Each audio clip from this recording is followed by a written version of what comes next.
Donald Trump has become the 13th president or presidential candidate in the United States to face an assassination attempt and the 8th to survive. The biggest question in the United States, and a question that will determine global geopolitics, is what impact will this assassination attempt have on this crucial race to the White House? To talk about this rapidly unfolding situation, I'm joined live from New York by Ian Bremmer, president of the Eurasia Group. And I just want to tell our viewers why Ian's perspective is important, because this is his job. He looks at uncertainty, looks at how that uncertainty is likely to evolve and what impact this could have on the here and the now. And this is really a situation where nobody really knows what happens next. And his expertise is really to try and make sense probabilistically of what could happen. So Ian Bremmer, thank you very much for joining us on the News Track. Appreciate your time. Sure. I'm sorry about what's happening in the United States. Thank you. Didn't really imagine that something like this would happen in a country like the United States in a continuing fashion. I want to start this conversation, Ian, by asking you about the impact that you think this assassination attempt on Donald Trump is likely to have on the race for the 4th of November. Is it now increasingly certain that Donald Trump will most probably be your next president? Absolutely. This is going to be a very close election. And as you know, most Americans have already made up their minds. A very polarized time. Trump and Biden, both very unpopular, but also radically different kinds of candidates with different visions of America. And so it's not like a whole bunch of Biden supporters are suddenly going to go out and say, maybe I'll vote for Trump now because I'm so impressed with him. No, but the enthusiasm about Trump, the turnout for Trump among his supporters is going to be a lot higher as a consequence of this assassination attempt, and also Trump's incredibly strong response to it. Where for Biden, and as you know, there has been lots of grumbling inside the party that Biden is unfit, especially on the back of a disastrous debate performance only 2 weeks ago, feels like a lot longer now. 81 years old, very frail, clearly weakening over the last months and year for anyone that spent any time with him. Much less likely that he is going to be forced to step down out of the race because, of course, all of the attention is now, as you just asked me, about the assassination attempt and that implication. So for both of those reasons, it's much more likely that Trump is going to return as president of the United States. Mr. Bremmer, in that last conversation we had, when I pressed you about whether Donald Trump had an edge, whether he would keep increasing the lead over Joe Biden, you were hedging. You were saying that there's still a lot of time to go to November and a lot can happen. From where we've reached, given all the uncertainty at play, what are the other scenarios that you're looking at? What else could potentially happen in this hugely unpredictable race? Well, as you'll remember, you and I were visiting together in Mumbai with a different race on our mind. It was the Indian election with the final results just about a week away. And at that point, I was saying that there are going to be surprises, and that anyone that thinks that this race is over is really kidding themselves. Now, since then, pretty much everything that could go wrong for Biden has gone wrong. As I said, this was probably the worst debate performance that I've seen in my lifetime in a U.S. presidential campaign. It wasn't that Trump won. It was that Biden lost. He was just unable to appear that he could run the country for another 4 years. And really, there's no one that supports Biden at this point that thinks that this man could be president and effective at 86 years of age, which is what he would be at the end of a second 4-year term. So there were enormous calls for him to leave. And then, of course, you had the shock of the first assassination attempt since 1981 against then President Ronald Reagan, this close to killing Trump. And then you wouldn't be asking me if Trump is going to win. You'd be asking me who's going to take over the Republican nominee now that Trump is dead. That very easily could have happened. So, look, the fact that we have this kind of violence in the U.S. election, the fact that we have so much anger, so much disinformation, as I said, I believe that you can now make a much stronger bet that Trump is going to win than you could have when we saw each other a couple of months ago. But I also recognize something that we need to talk about. which is that there are a lot of democracies in the world today, yours in India, the European Union just had their elections, Indonesia this year, Mexico, all over the world, the United Kingdom. And yet the United States is the one major democracy that is truly in crisis, its political system. 75% of Americans say that they believe that democracy is at stake in this election in November. But as you know, they don't agree on why. They think it's the other side. The Trump supporters think it's Biden that's destroying democracy, that he's the one that is illegally trying to imprison their former president. He's the one whose rhetoric is responsible for the assassination attempt. They believe that. And the Democrats supporting Biden believe that Trump is a dictator who wants to end democracy in the U.S. So the stakes are incredibly high. Whoever wins the U.S. election, the opponents will not accept that as a legitimate outcome. This is really much more than whether or not Trump or Biden is president. It's much more about, do Americans believe in their system, and can the United States persist as a flawed but still representative democracy? I think those are the questions that Americans need to be asking right now. I can assure you that America's allies around the world are asking that question. There is so much pressure from within the Democrats and even from well-wishers, funders, celebrities on Joe Biden to step aside, given his age. If everyone gets the fact that the president is not capable of serving another 4 years, why is it that the old man insists on hanging in there, and why can't others around him force him to step aside? Well, first of all, before I answer that question, let's also recognize that an unprecedented number of Americans think that Trump is too old to run. I mean, if we took Biden out of the equation, there was a survey a week ago, again, before the assassination attempt, 50% of Americans responded, actually it was 49, I want to be accurate, 49% of Americans responded that Trump was mentally unfit to serve for another 4 years. If you took Biden out of the equation, that would be unprecedented. You'd say there's no way this guy should stand. 78 years old, frequently mixes up names, gets things wrong all the time. I mean, just at 4 more years of that, you wouldn't make him CEO of anything. So why is Trump standing?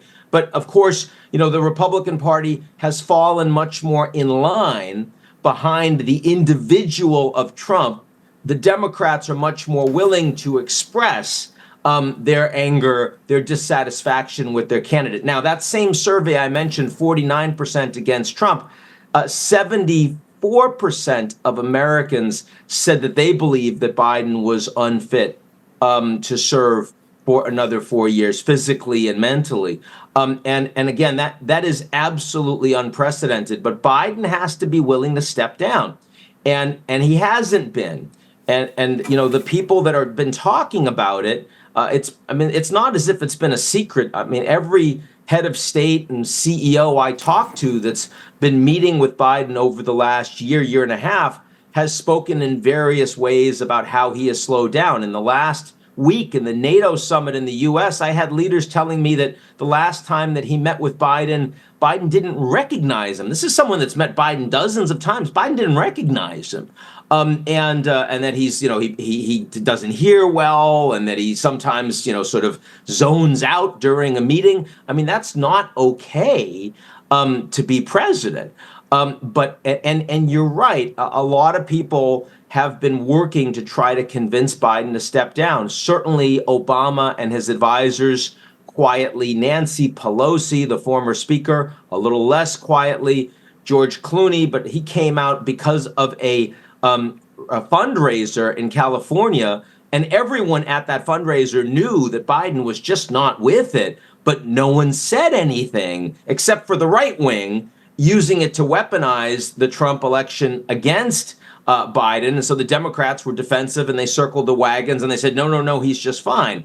So I think a combination of loyalty to Biden, Biden's stubbornness, and also the fact that there's so much disinformation on both sides that gets weaponized in this deeply dysfunctional and very long election has made it possible for Biden to still stand in. I want to be clear.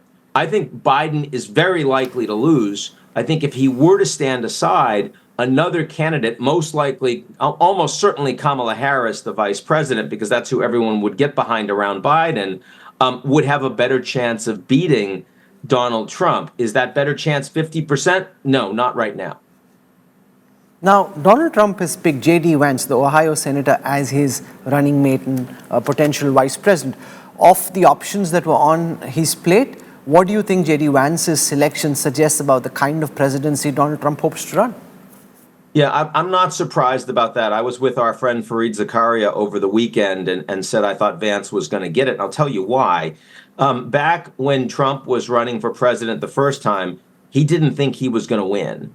And he knew that he needed a vice president that was going to make him seem more acceptable to a larger number of voters. Someone he didn't necessarily like or respect that much, but nonetheless, he shored up the evangelicals. He was, sort of an adult. He was senior. He had gravitas. The Republican establishment liked him. And of course, I'm talking about Mike Pence. Now, if Biden were concerned that he needs to win, then you'd pick either a moderate businessman like Doug Burgum from North Dakota, Tim Scott from South Carolina, the outspoken senator who is generally liked by most of the Republican establishment. Or if you really want to win and don't mind that there's going to be disagreement at the top of the ticket, then you pick Nikki Haley, who would get lots of independents to turn out, would certainly increase the likelihood that Biden gets thumped in the election.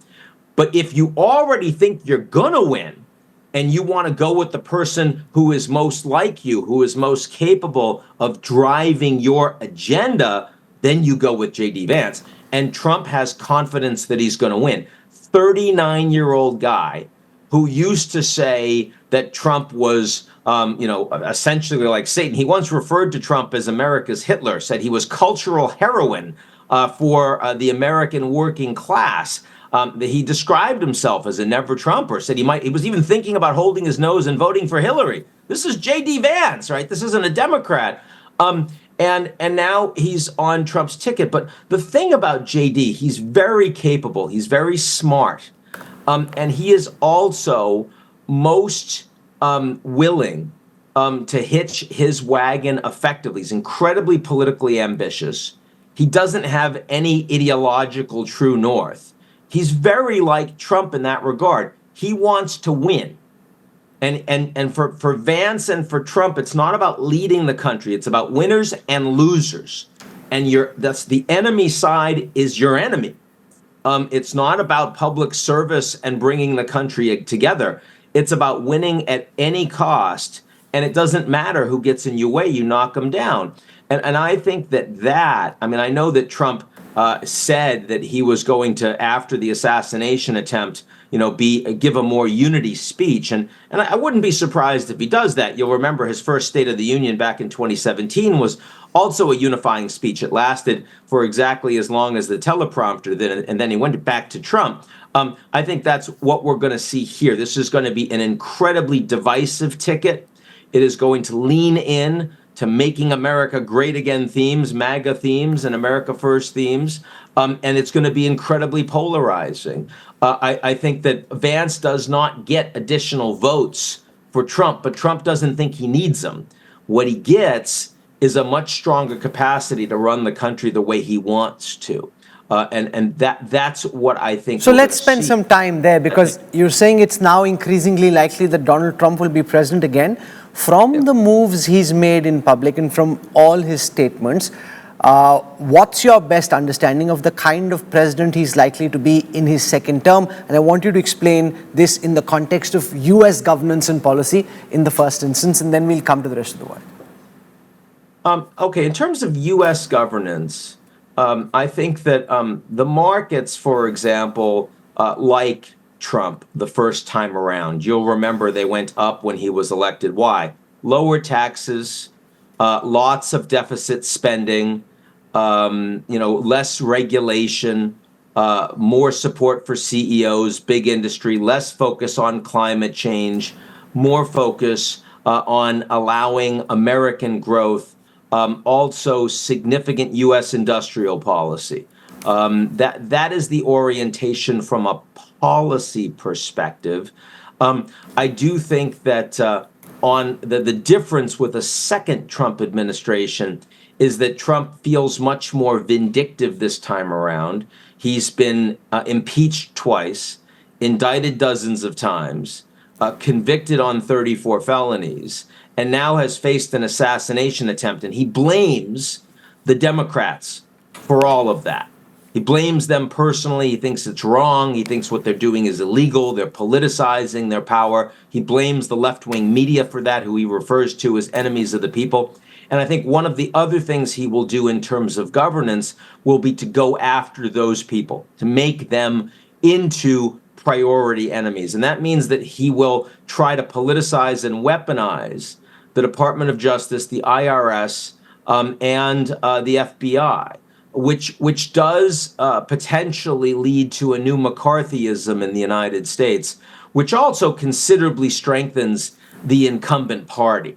And this is where you get, Project 2025 that a lot of people have been talking about, and the desire to ensure that the bureaucracy in the U.S. government is politically loyal to Trump. So a big change, and that those things will undermine rule of law in the United States. Is there likely to be a stronger pushback to a Trump presidency in his second term? Because this time everyone knows that he can be around only for 4 more years. The first time around was all unpredictable, unexpected, and therefore no one had their instincts or thought through how to respond. Do you think there'll be a stronger pushback against any potential Trump excesses this time around? Let's remember that a lot of the pushback came from inside the Trump administration.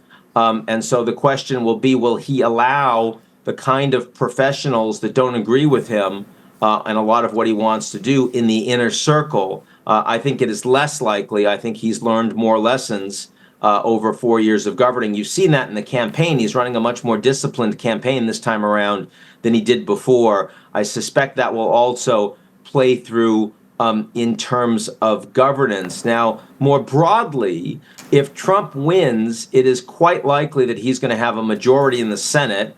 By the way, that would be true if Biden wins anyway, because the seats that are up in the Senate this time around, remember, it's only 1/3 of the seats every 2 years for 6-year terms.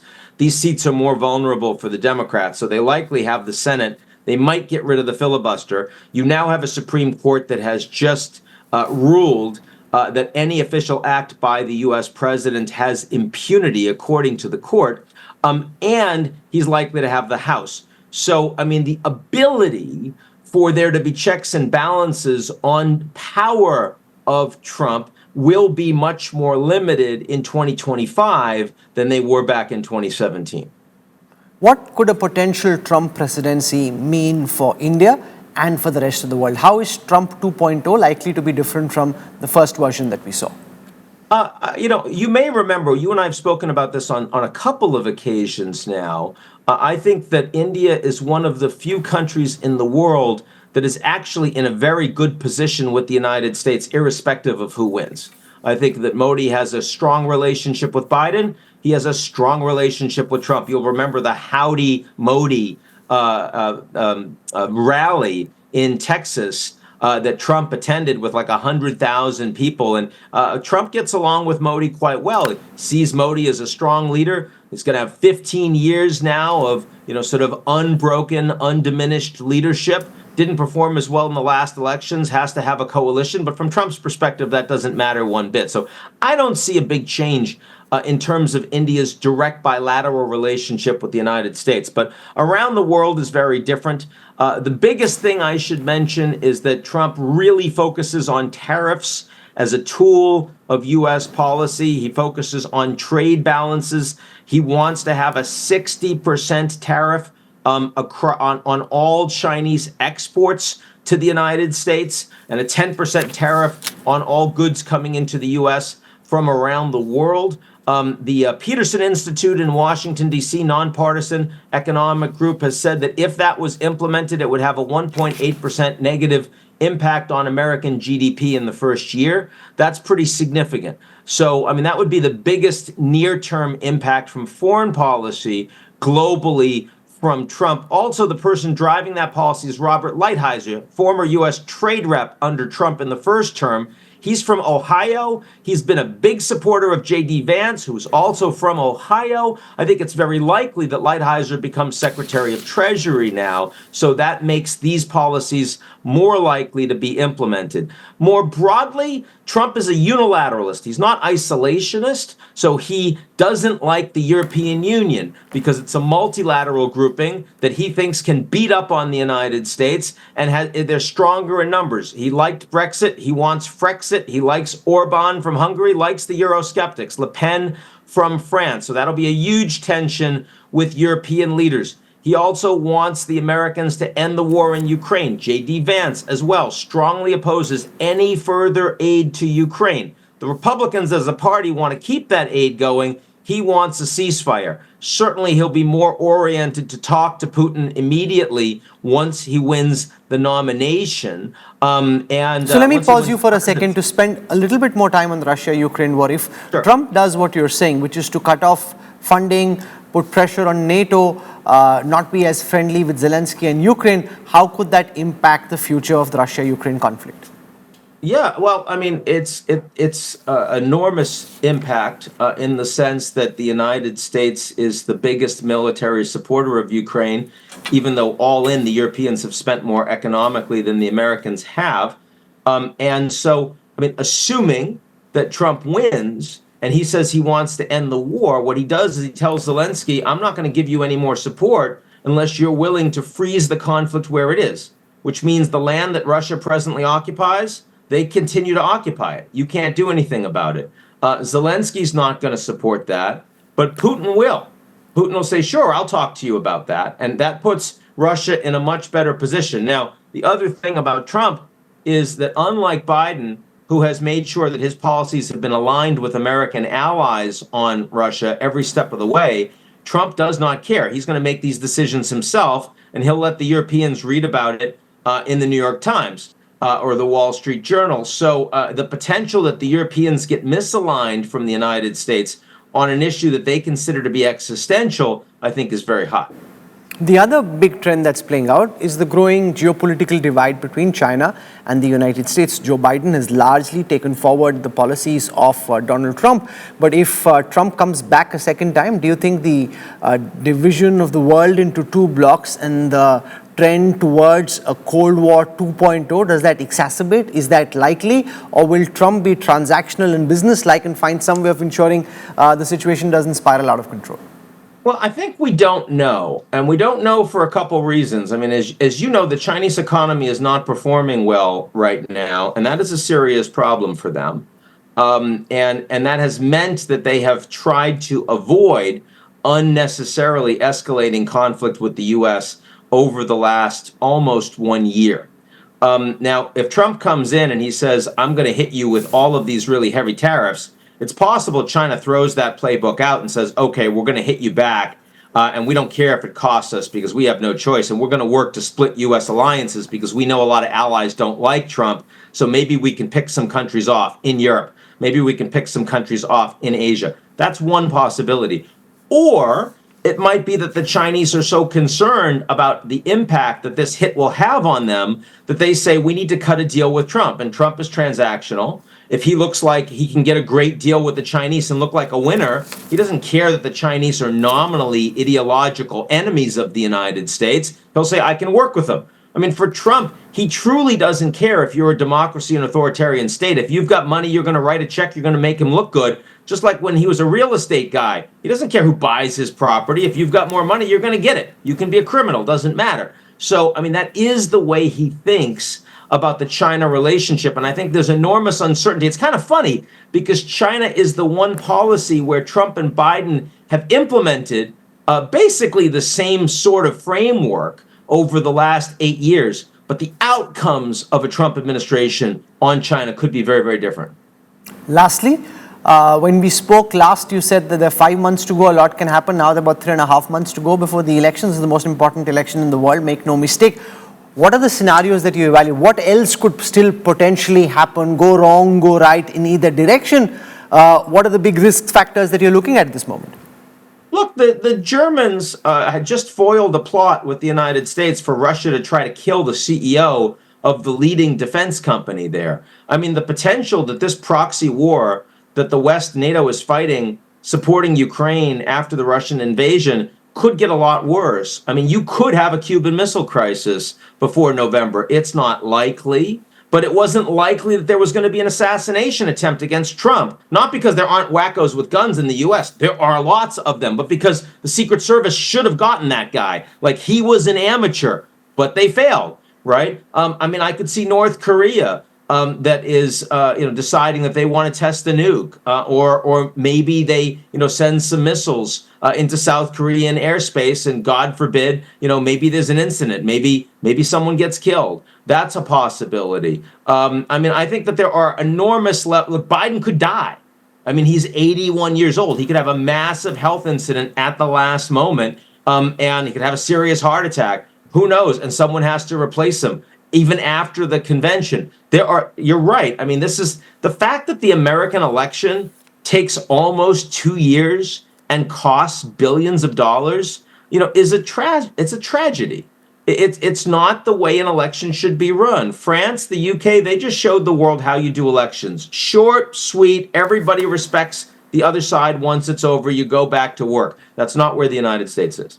Oh, makes sense. This really is a very complex time for the United States, and I see you're grappling with this at various levels as a citizen, as a voter yourself, and also as a risk analyst in terms of what this means for you, institutionally, individually, and for your country. Ian Bremmer, for taking out time and joining us. Thank you very much.